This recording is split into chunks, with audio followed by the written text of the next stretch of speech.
Do you have something that you truly, relentlessly desire, despite your state of life? Is there something else that you would go completely to the end of the world to get? Well, lucky for you, there's a way to achieve what you're looking for, and you won't need to go to the end of the world to get it. But you will need to go somewhere, and the place may be too out of reach for some. It's not far away, closer than one may believe, but there's requirements that some individuals may not possess. First off, whatever it is that you seek, know that you must seriously desire what you want. In your eyes, it should be something you need. If you begin the journey without the correct state of mind, you will surely fail, as it will be nearly impossible to turn back once the journey starts. The second requirement is that you will need a vehicle of sort. Most use a car as it gives a false feeling of protection, which may be what gets you through. There have been a select few who use small motorized vehicles such as ATVs or motorcycles, but this has proven to be quite difficult as the conditions of the journey can prove to be too bothersome even during its early stages. Do not use a vehicle too large or noticeable, as you will need some of the cover of the night to be most safe. Also, while any sort of car will do, you may not want to choose the most expensive or cherished vehicle. You can take your new slick black Mercedes for the drive if you'd like, but don't expect it to come out in the most pristine state. Make sure your vehicle is completely fueled before beginning the drive too. The first task to accomplish is to locate the road. It doesn't have a name. It's not on the map, and technically it doesn't even exist. It will only show up if you're looking for it, and at the right time.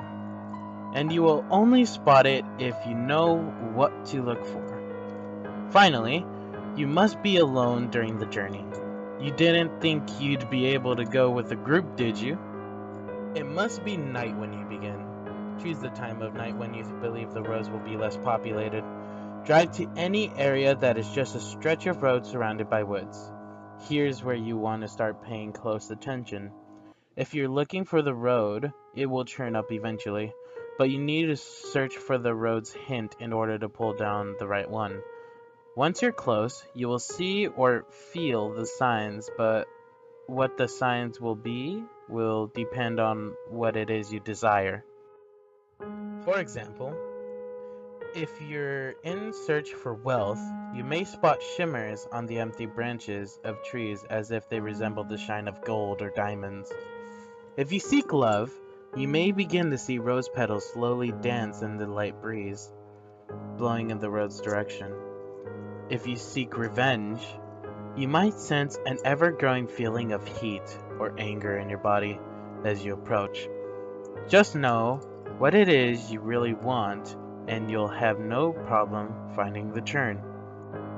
Once you're sure you found the revealed road, take a deep breath and turn down onto it. At this point, you have officially started down the nameless road, which will bring you through 11 miles, leading to whatever it is you seek. Each mile will test your desire and will expose if you really do want what you're searching for. Before you go any further, stop the car and be wary of a few warnings. Do not turn on the radio during the drive. Do not use a phone during the drive. Reception will be cut off anyway. Do not open the windows during the drive. Make sure they are closed before you continue. If you are riding in a vehicle without windows or a top, then prepare for the worst, as the odds are heavily against you. Do not attempt to leave your vehicle at any time. You'll never want to exceed 30 miles per hour unless you're desperate to make it through a section of the road. And most importantly, as with any drive, buckle up. Feel free to prepare to make sure you're ready. Once the road has entered, time has stopped, so don't worry about losing the night. Though you may not notice, you're not actually in your own world anymore. Take one last moment to realize that once the first mile is over, there is no turning back. If you ponder turning back at all, know that you shouldn't even be on the journey in the first place. Once all is done, start continuing on the road. On the first mile, you won't see much change. The road passes through mostly woods, with a few miles being the exception. The air will turn a bit colder, in which you should turn on the heating system if the vehicle has one. You won't want to take your eyes off the road later. Take some time to calm any uneasiness by admiring some of the night sky. You'll see it completely lined with stars, more than what you would ever believe possible.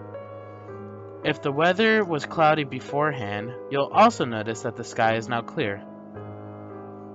On the second mile, the air will become even colder.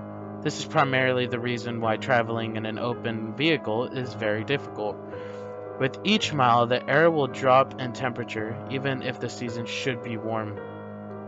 If the air is too cold to bear, even with the heat on, your only option is to speed up.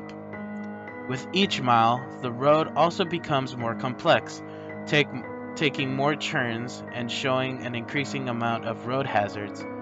Be sure to always keep focused on the road in front of you in order to avoid as many bumps or obstacles as possible. Hitting a few rocks and potholes won't hamper your progress too much, but you'll want to keep in the best condition for as long as possible.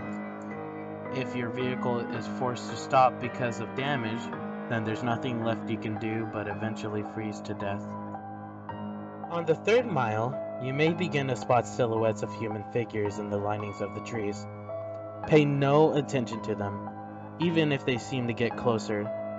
It will be hard to resist peeking at their unnerving distant appearance, but know that they will reveal themselves later. At this mile, the road will become dirt, if you weren't driving on it in the beginning. Keep to the center of the path, as it will become narrow and wide at random intervals. On a quick side note, should you ever attempt to turn around, despite the previous warnings, you'll be left on a path which never ends. You would simply run out of fuel eventually, and be left to freeze in the cold conditions. On the fourth mile, you will not only see more of the figures, but you will begin to, in a sense, hear them. In the back of your mind, a very faint, unintelligible whisper will echo. These will come and go, but you can't stop them. If they become bothersome or distracting, try and tune them out by thinking of what it is you desire. Attempting to listen and determine what the voices are saying will only attract them to you, and you want to be far away from them as you can. They will be closer later, so there's no use bringing them near you this early. On the fifth mile, you will come to a clearing. The lining of the trees to your left will disappear to reveal a lake with no end, with a beaming great moon over the water. The illumination of the moon will be so spectacular that the vehicle's headlights will no longer be required. Restrain yourself from gazing at it. If you look at its light for even more than a few seconds, the road in front of you will end, throwing your vehicle into the water, in which you will freeze in mere minutes. The voices will be gone for this mile, but don't rejoice yet. They'll be back. On the sixth mile, take into account that you are more than halfway done. Despite the progress, you may lose hope here. The stars will have disappeared at this point, leaving the sky an empty, black abyss. The clearing will have ended, leading you back into the woods. The only light you will have will be provided by your vehicle headlights, but they will flicker from time to time, even if you're sure they were in perfect working order. If you have a radio in the vehicle, it will turn on here automatically. If you didn't turn it off beforehand, it will produce an overwhelming screech that will send you off the path. A calm voice will then begin to speak over the greatest fears. A calm voice will begin to speak about your greatest fears. What it is you horror in your life. It will speak in a way that will cause you to visualize its words in your mind. So don't listen to it. If you begin to comprehend what it's saying, the horrors will prove too much for you to stay on the road safely. Attempting to turn off the radio will provide no use. Speed up if you need to. Just keep your mind off the voice as much as you can. As you approach the end of the mile, the voice will fade out of the speakers, leaving your ears at peace for now. On the 7th mile, the voices from the figures will return. It won't sound like the whisper this time, but more like distant screams, growing closer with each second. At some point on this mile, you will hear one of them in your ear, as if one of them were right behind you. This is because one of the figures have found their way into your vehicle. Do not turn around. Their faces will shock you to paralysis, leading you off the road. If you don't draw attention to it, it will become uninterested and hopefully leave. These beings are said to be ones who have traveled down this road before, but were not successful. They live the remainder of their existence suffering in the darkness, with their only goal being to bring other travelers down with them. It has been said from experience that these beings can't physically harm you, so as long as they don't cause you to wreck, you should be fine. On the 8th mile, slow down if you're going too fast. The road here takes very sharp turns, which will throw your vehicle into a pit through the trees. The cold is near fatal here. If you were to have a glass or a bottle of liquid in your vehicle, it would be solid in seconds. The heating system will become completely obsolete. Your headlights will flicker more, sometimes shutting off for a few seconds. You should brake if this happens, but don't completely stop. The figures will be following you at this point, and should you stop for too long, they will surround and trap your vehicle. More of their screams can be heard from outside your doors, sometimes even sounding like maniacal laughter. Their hands will claw at your windows, desperate to feel something living. Do not look at them. They won't block your windshield, and the last thing you want to happen is to crash and to be trapped with them. If you don't make it from here, pray that it's the freezing that ends you. On the 9th mile, your vehicle will stall. The headlights will shut off, as well as other systems inside. There's nothing you can do to prevent this. What you will need to do is close your eyes and immediately attempt to restart the vehicle. Keep your eyes closed, as the figures will surely have surrounded your vehicle at this point. The starting of the vehicle will frighten them, and they will back away temporarily. This will give you a chance to start moving forward again. If you've begun to hear the windows crack from their struggle, don't lose focus. The beings can alter the vehicle, but remember that they still do not have the strength to physically affect you. You will hear nothing but their voices rampage in your mind, as there could be anywhere between a dozen or 100 after you now. Once you start the vehicle, floor it. Floor it so long as you can stay on the path. Once the mile is done, the beings will retreat. On the 10th mile, the voices will begin to stop.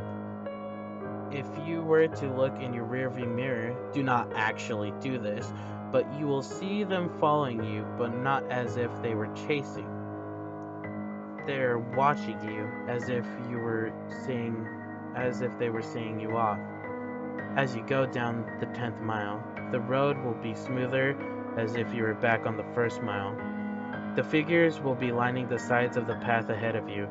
They won't be after you, but they will watch you as you pass. Some have theorized that the beings are impressed here, that you have come a long way on the journey to what you desire. This is false. They are not impressed, but they are happy. They are happy you are about to approach the next mile. They are happy because you are most likely going to your death. On the 11th and final mile, everything in your vehicle will lose power, as it did on the 9th mile. The vehicle would normally be immobile, but you will still be moving.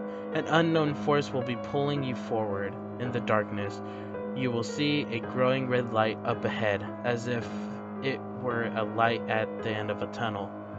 Close your eyes and cover them. Do whatever it takes to make sure you do not see what you're about to go through. Covering your ears would also be helpful, but keeping your eyes covered should be a higher priority. The red light is another clearing, but there's no moon or lake this time.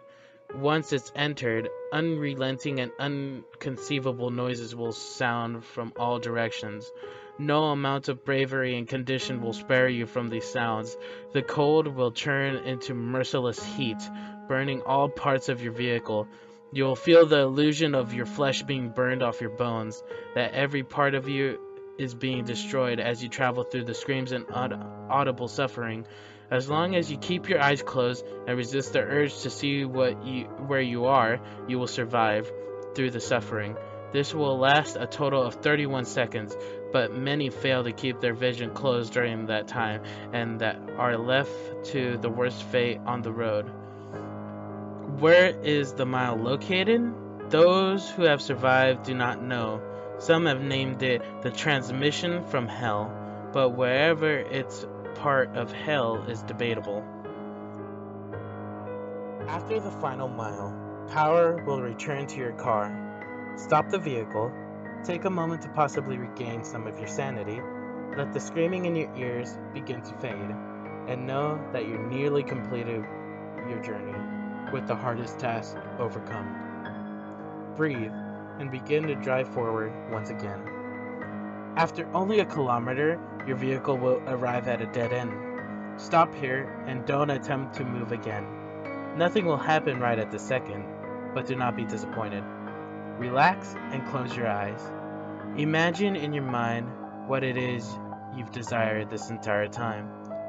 It will most likely still be the same as when you entered, but with some, this desire may actually change through making this journey. Think about what it is that you went through such terrifying and difficult means to acquire, and imagine possessing it in your hands. Once you have completely visualized this, slowly open your eyes. You will then find yourself at the beginning of the unnamed road where you first began. This may confuse you, but know that you are finished. Your task is done. Your mind will then turn to your reward. If what you desired was material, check in the back seat or in the trunk if the object is larger. If the object was small enough, it might already be in your pocket. If what you desired was non-material, then do not be disappointed. If the change is not immediate, turn back to where you came from, and you will find in your life that what you wanted is there. You may have found the love of your dreams. You may have gained unnatural, imaginable power. You may have put your most hated enemy to the most satisfying revenge possible. You will have no doubt gained what you deserve. So now that the task is done, what's the catch? Is your vehicle cursed? Is there something you're about to lose? Is your death imminent? The answer to all is no.